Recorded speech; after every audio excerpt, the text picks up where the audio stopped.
హరి ఓం శ్రుతిస్మృతిపురాణానామాలయం కరుణాలయం నమామి భగవత్పాదశంకరం లోకశంకరం సదాశివసమారంభాం వ్యాసశంకరమధ్యమాం అస్మదాచార్యపర్యంతాం వందే గురుపరంపరాం రత్నాకరాధౌతపదాం హిమాలయకిరీటినీం బ్రహ్మరాజర్షిరత్నాఢ్యాం వందే భారతమాతరం.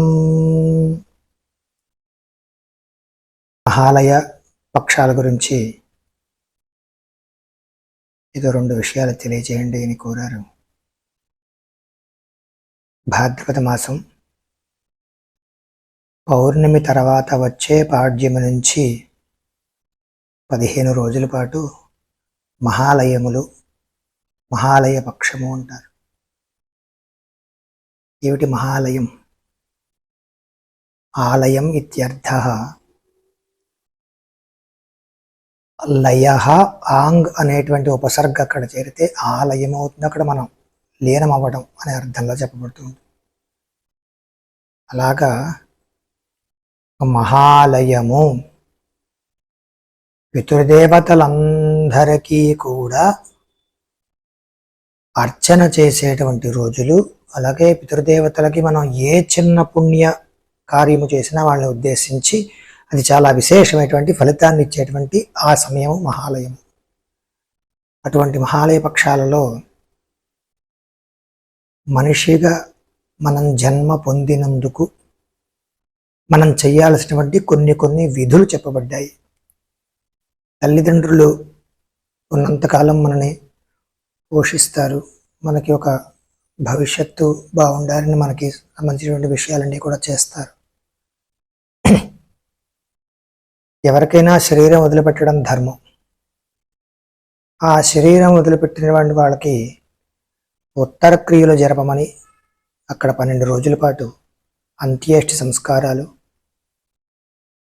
దహన దినాదారభ్య, మరణ దినాదారభ్య అనేటువంటి సంకల్పాలు చెప్పి 12 రోజులు కర్మలు జరుగుతాయి అక్కడ. ఆ 12 రోజులు చేసేటువంటి ఆ కర్మలలో పితృదేవతలను ఉద్దేశించి ఎప్పుడైతే ఆ కర్మలు నిర్వహిస్తారో వాళ్ళకి వంశాభివృద్ధి కలుగుతుంది అని చెప్పబడుతూ ఉంటుంది. కాబట్టి అటువంటి పితృదేవతల్ని ఉద్దేశించి చేసేటువంటి ఉత్కృష్టమైనటువంటి సమయం ఈ మహాలయాలు.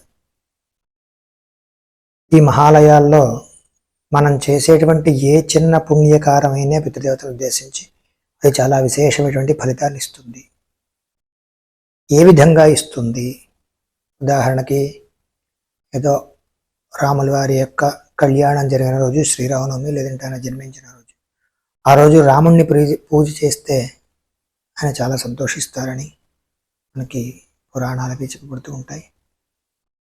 అలాగే ఈ 15 రోజులు పితృదేవతలకు సంబంధించినటువంటి ఆ పక్షం. ఈ రోజుల్లో వారు ఏ చిన్న పని చేసినా వారిని ఉద్దేశించేది చాలా ఉత్కృష్టమైనటువంటి ఫలితాన్ని ఇస్తుంది. అసలు వాళ్ళు ఏం చెయ్యాలి? ఏ చిన్న పని చేసినా ఏం చెయ్యాలి వాళ్ళు అంటే,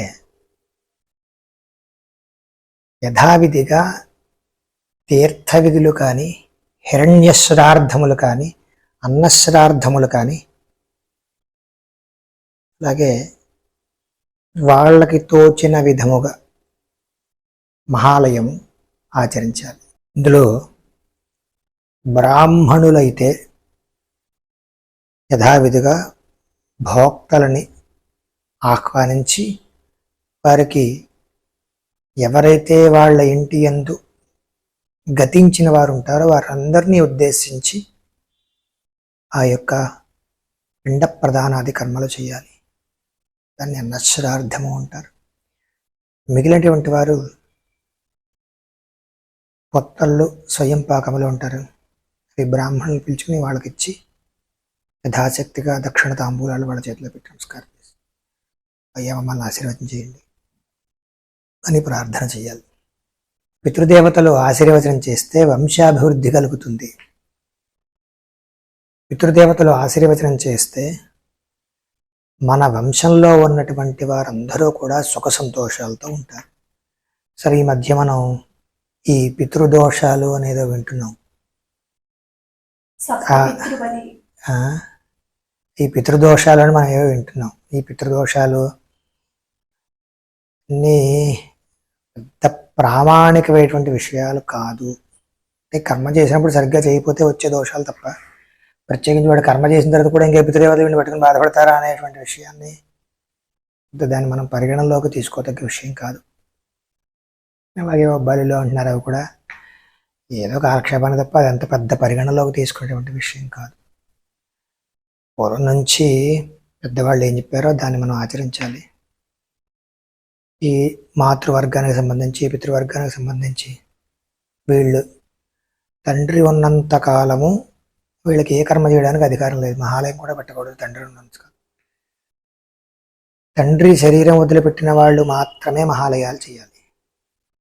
తండ్రి ఉండి తల్లి గారు గతించారు, అప్పుడు మహాలయం చేయడానికి వాడికి అధికారం లేదు. తల్లి గారు కూడా పెట్టకూడదు, తండ్రి గారికి మాత్రమే అధికారం ఉంటుంది. అలాగే తండ్రి గతించి తల్లి ఉన్నప్పటికీ కూడా మహాలయ అధికారం వస్తుంది. మహాలయం పెట్టచ్చు, తీర్థాలు పెట్టచ్చు, అన్నశ్రార్థములు పెట్టచ్చు. తండ్రితోటే సంక్రమిస్తుంది. అందులో ఏం చెప్పారు? మొట్టమొదటిగా తండ్రి గారు పితామహ ప్రపితామహానాం, అలాగే తల్లిగారు కూడా గతించినట్లయితే మాతృ పితామహి ప్రపితామహీన, ఇంకా మాతుల, ఇంకా సర్వే కారుణ్యాలు అందరూ కూడా ఈ పిన్ని గారు, బాబాయ్ గారు, అలాగే తల్లి యొక్క అన్నగారు, ఆ తల్లి యొక్క తమ్ముళ్ళు, అలాగే మేనత్తలు, మేనమామలు, వీళ్ళందరూ గతించిన వాళ్ళు ఎవరైతే ఉంటారో వాళ్ళందరినీ ఉద్దేశించి తర్పణ శ్రాద్ధ విధులు చేయడానికి వాళ్ళందరికీ కూడా అధికారం ఉంది, వాళ్ళకి చేయడానికి, ఆ యజమానికి. అలా చేయడం వల్ల వాళ్ళు సుఖంగా సుఖ సంతోషాలతో ఉంటారు. పితృదేవతలు మనకి వేదంలో కూడా మాట చెప్పు, ఏ తే ఏ శతం చిరణోకలోకానామానంద శ్రోత్రియస్య చాకామహ తస్య. మనిషి పొందే ఆనందానికి కొన్ని వేల రెట్లు ఆనందం వాళ్ళు పొందుతారు. తే ఏ శతం పితృణాం చిరలోకలోకానామానంద మానందా, తే ఏ శతం పితృణాం చిరలోకలోకానామానందా. ఒక్క మనిషి మనం మామూలుగా ఏదో ఒక చిన్న పదార్థం అయితేనే చాలా బాగుందంటాం. అలాంటిది వాళ్ళు ఇంతకన్నా ఒక చిన్న పదార్థానికి ఏమైనా బాగుంది బ్రహ్మానందం అంటారు. నిజంగా బ్రహ్మానందం అనుభవిస్తే చాలా బాగుంటుంది. అలాంటి బ్రహ్మానందం మనుషులు అనుభవించేదానికి కొన్ని వేల రెట్లు అధికంగా వాళ్ళు అనుభవిస్తారు. అంటే ఏ విధంగా అనుభవిస్తారో కాసిన నీళ్లతోటి, నువ్వులు నీళ్లు వదిలిపెడితే దాంతో సంతృప్తి పడతారు. ఏదో కాసిన దక్షిణ తాంబూలాలు ఇస్తే బ్రాహ్మణులు కూడా సంతోషిస్తారు. అలాగే ఏదైనా వాళ్ళని ఉద్దేశించి చిన్న కర్మ చేసిన వాళ్ళు సంతోషిస్తారు. కాబట్టి మహాలయం చాలా విశేషమైనటువంటి పర్వదినాలు. దీనిని సద్వినియోగం చేసుకోండి అందరూ. ఇలాంటి ఈ సంవత్సరం పాటు మన యొక్క నిత్య నైమిత్య కర్మలు మనం చేస్తూనే ఉంటాము. ఈ మహాలయాల 15 రోజులు చాలా గొప్పది. వాళ్ళ తండ్రి గారు, వాళ్ళ తల్లి గారు ఏ తిథి రోజైతే గతించారో ఈ 15 రోజుల్లో ఆ తిథి వస్తుంది. ఆ తిథి రోజు ఆ రోజు వారిని ఉద్దేశించి ఈ మహాలయం చేయడం చాలా గొప్పది. అందరూ దేవతల్ని ఎంతైతే మనం ప్రార్థన చేస్తామో దానికి 100 రెట్లు మనకి ఫలితాన్ని ఇస్తారు పితృదేవతలు. కాబట్టి పితృదేవతల యొక్క ఆశీర్వచనం చాలా అవసరం. అందరూ అమావాస్య రోజు చేయాలనుకోకుండా మహాలయ అమావాస్య రోజు ఏ తిథి అయితే ఉంటుందో, మహాలయాలు 15 రోజులు పవిత్రమైనవి. ఆడవాళ్ళకి అధికారం లేదు. ఆడవాళ్ళకి ఏ అధికారాలు లేవు, అనుమానం ఏం లేదు. వాళ్ళకి మహాలయాల్లో వాళ్ళు ఏం చేస్తారు? మహాలయాల్లో వాళ్ళకి ఏమైనా వాళ్ళు కూర్చోవడం. యజమాని చేస్తూ ఉంటే యజమాని ప్రత్యామ్నాయంగా వాళ్ళు చేయాలి తప్ప. మరి గయలో శ్రాద్ధం ఆడవాళ్ళు పెడతారంట కదా, అప్పుడు మహాలయాల్లో గయ వెళ్ళొచ్చండి ఆడవాళ్ళు? వెళ్ళొచ్చు, అట్లా పెట్టచ్చండి ఆడవాళ్ళు. ఆడవాళ్ళు అక్కడ కూడా పెట్టమని ఎక్కడ ఏం లేదు. మీరు పెడుతున్నారేమో. అక్కడ గయ శ్రాద్ధం ఆడవాళ్ళకి ఎక్కడ ఉంది?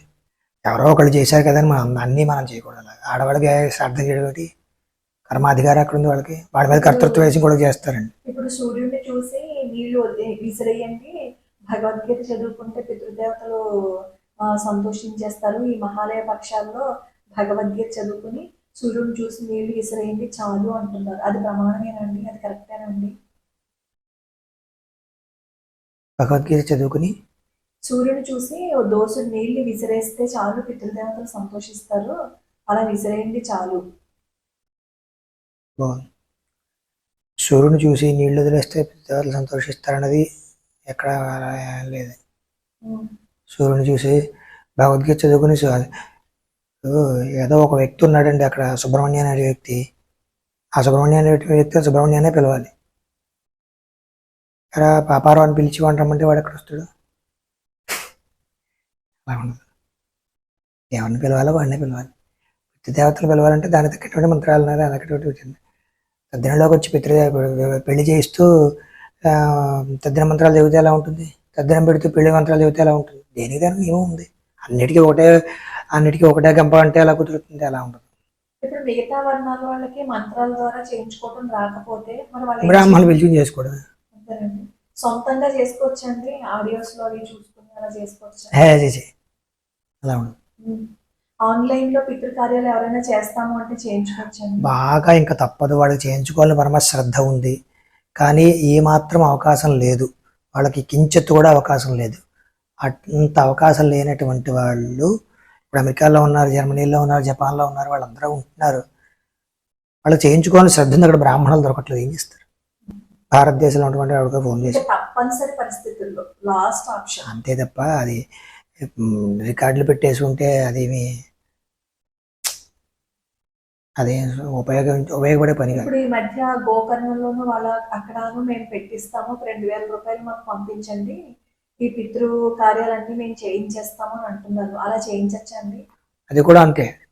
ఇంక వీడికి ఏమాత్రము కించెత్తు కూడా ఓపిక ఉన్నటువంటి వాళ్ళు వాళ్ళ శ్రద్ధయా దీయతే శ్రాద్ధం, శ్రద్ధగా పెట్టాల్సిన దాన్ని శ్రాద్ధం అంటారు. శ్రద్ధగా వాడంతా వాడు పెట్టుకోవాలి. ఓపిక లేదు వాడికి, 90 ఏళ్ళు వచ్చేసాయి, మంచి లేవలేకపోతున్నారు, లేదు రోగగ్రస్తుడై ఉన్నాడు. ఇలాంటి వాళ్ళు ఏం చేయాలంటే, అయ్యా మా ప్రత్యామ్నాయంగా మీరు చేయండి అని కూలికి అప్పచెప్పినట్టే, కూలికి చేసినట్టే. అంతే తప్ప దానివల్ల ఉంది పుణ్యం లేకుండా ఉండదు. కానీ మనకి ఇంకా తప్పని పరిస్థితుల్లో చేయాలి తప్ప ఏదో కేవలం ఖాళీగా ఉన్నాం కదా అలా పెట్టేసుకోకూడదు. అది తప్పు. అంటే ఇప్పుడు ఆన్లైన్ లో పితృకార్యాలు చేయకూడదు, కానీ ఆన్లైన్ లో దేవుడికి అభిషేకాలు అవి చేయించుకోవచ్చండి? చేయించుకోవచ్చు, తప్పే ఉంది. ఇప్పుడు వాళ్ళ గోత్రనామాలతోటి మనం చేస్తున్నాము. అది ఒకవేళ వాళ్ళు ఇక్కడికి వచ్చినా కూడా మనమే చేయాలి. తద్దినం అలా కాదుగా, వాడి తద్దినం వాళ్ళ నాన్న తద్దినం వాడే పెట్టాలి. వాడి గోత్రనామాలతో మనల్ని పెట్టిస్తూ అంటే దైవ కార్యక్రమాలు మన గోత్రనామాలు ఇస్తాం కాబట్టి ఆన్లైన్ లో చేయించుకున్నా పర్వాలేదు.